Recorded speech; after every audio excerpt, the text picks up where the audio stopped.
Hey, how's it going everyone? Today I just want to share a little bit of my life in just a normal weekend here in Kyoto. A couple of things to do. First, I'm gonna meet my family first. Yeah, let's get to that. I have to pick a present for my cousin, go back to Osaka. Should be a quite busy day, so come join me, let's go. But anyways, this is pretty much a day in the life, at least on a normal weekend. I don't know, I really suck at blogging, man. But I kind of wanted to show you how just a normal weekend kind of might look, maybe a little bit of a busy one, more than normal, but I thought it might just be better if I come back and just kind of give you a little bit of the story of how it went.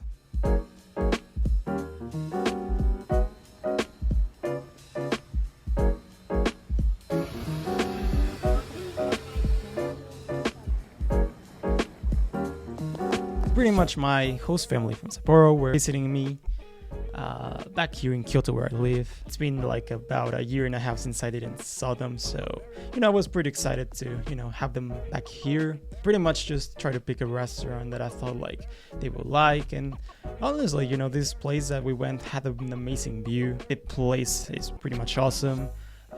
It's a pretty typical Japanese kind of course, a little bit more specialized to the Ishikawa prefecture, but I don't want to bore you with that stuff. Pretty much I ended up going to another cafe which also had an amazing view of Kyoto Tower. Definitely have it in your itinerary if you want to see a nice spot of Kyoto. However, that wasn't it, as I had to go to Osaka. Pretty much my cousin was having his birthday and pretty much had to run to get to Osaka, take the train. Again, a very lame attempt trying to film this.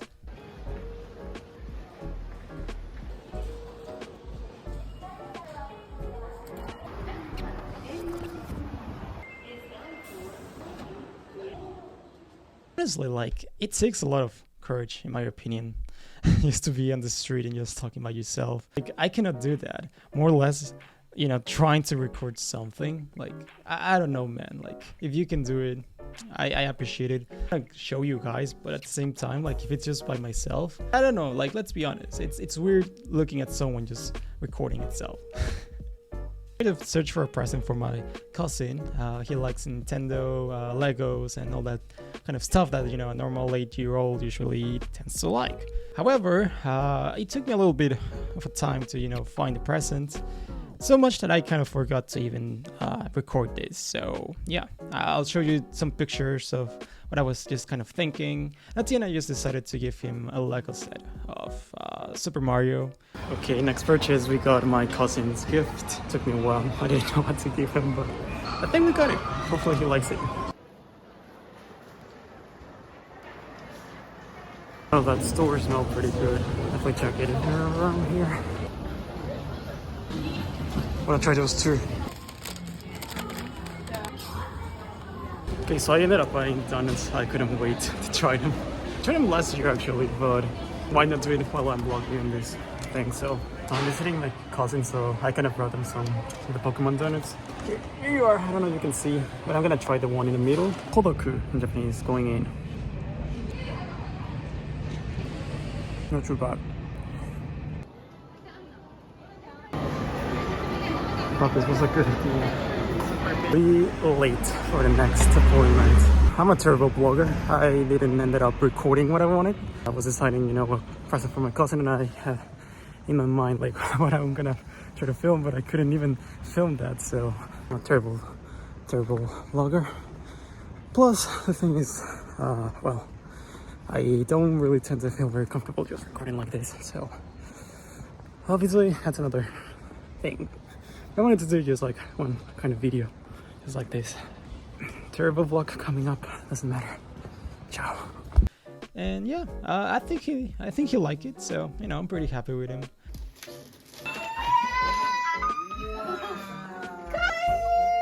It's awesome to have family here in Japan as well. Being abroad definitely is complicated enough, so having family or even host family, as the one I mentioned just before, it's just amazing. It brings me to the topic that I want to talk about today, and it's just living abroad. I don't know if a lot of you people have considered, living abroad and, the possibilities of moving out.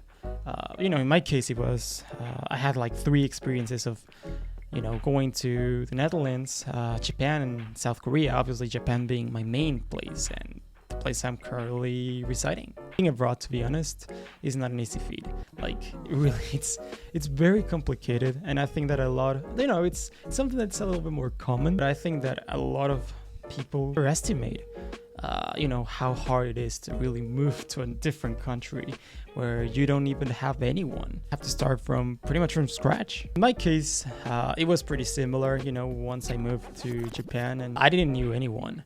So for me, it was also, quite a challenge to, start from zero, and, let alone I was like a very shy person at the beginning. So, it's definitely a huge challenge. And I have to say I've been blessed, to be, to have a lot of friends around, Japan, and, having a host family, even having like real family here. Just lucky finding like these random cousins that I have like in the middle of, the other side of the world. So, I have to say something about my host family, and actually I have two host families. The OG, which she didn't come, but she's an old lady, and a very adorable old lady that gave me home. If you want to know the story, of course, I can let you know in another episode. I think you guys that might be interested into living abroad might actually find it pretty interesting. Second family that I actually had is this family, again in Sapporo, that came to visit me. This one was pretty much a teacher that I used to know my former school when I was about, 18 years old. We ended up just like meeting because one of my teachers, they used to be very good friends, and somehow we connected. And one day she was just like, hey, want to do a homestay and just come over? And I was like, yeah, of course. Of course I'll do a homestay.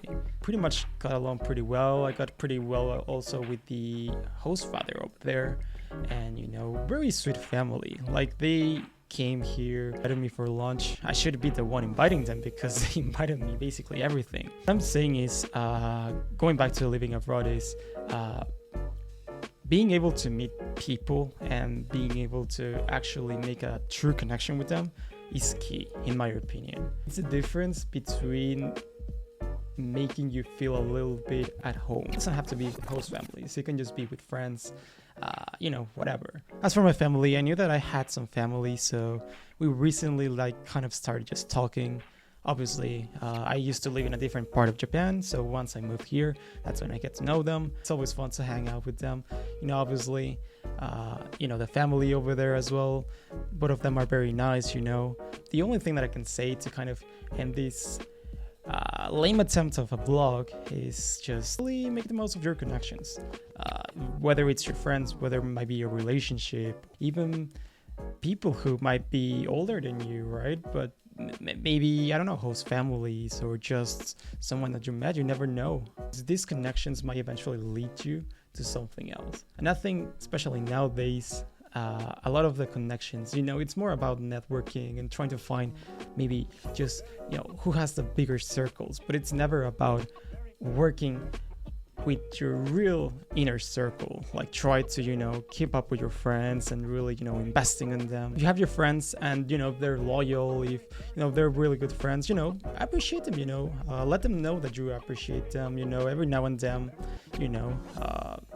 make them feel appreciated. Same with the people that have support you. It can be your family, it can be whoever. You may have real family, and that's absolutely fine. You may not have someone that's actually related to you at all, but they might just be like my host family, who have been very helpful in my journey, and you have to be very grateful about that. Appreciate them. Send them a letter, let them know you appreciate them. A little souvenir every now and then, if let them know that you were thinking of them. I think especially at least for my host family, who are a little bit older, they appreciate the fact that someone's reaching to them. So don't be afraid of that. Japan definitely is a country that I think it's very difficult to connect with people, especially the local people. I think they're just busy with their work.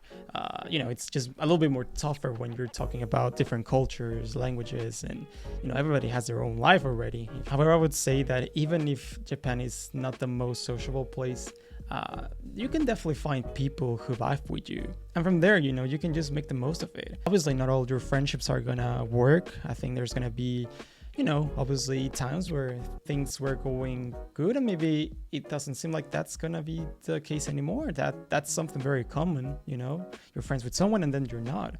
People change, maybe even you change and you don't realize. However, those that stay with you, I think it's very important that you are able to, also stick with them. And as long as it feels healthy, as long as you feel that their support, let them know that you appreciate them. And who knows, you can be in a situation like me where you're living abroad and you already feel like you're at home. You have almost a place to call home, and it's not just one place. Anyways, I don't think my friends or a lot of the people might be looking at these videos, but if you somehow are, I want to let you know I appreciate you. And if you are here in Japan, you make me feel a little bit like home. So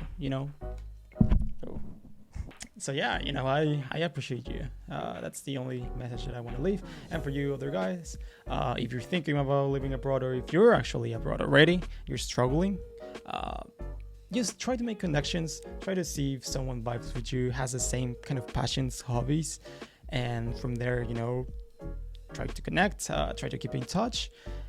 In this era, it's very easy to stay in touch with someone, but it's also very easy to get disconnected with someone. Keep working on them, because you never know who you're gonna be meeting that can change your life or whatever, as cringy as that might sound. Anyways, I do hope that I'm able to improve my vlogging skills. That was a very horrible attempt. I think at the end I just thought about leaving more of a message right here, but yeah, I'll try to work on it. Obviously it's just hard, man, to just go out and film yourself. It's not natural. And, when I'm just by myself, it's even more cringy. But, I wanted to just start doing this kind of videos again. And I think I will keep making a lot more of these videos at home as well. So hit me up, I always read the comments. And, if you ever have something that you need help, I got you, bro. I got you for it. So see you.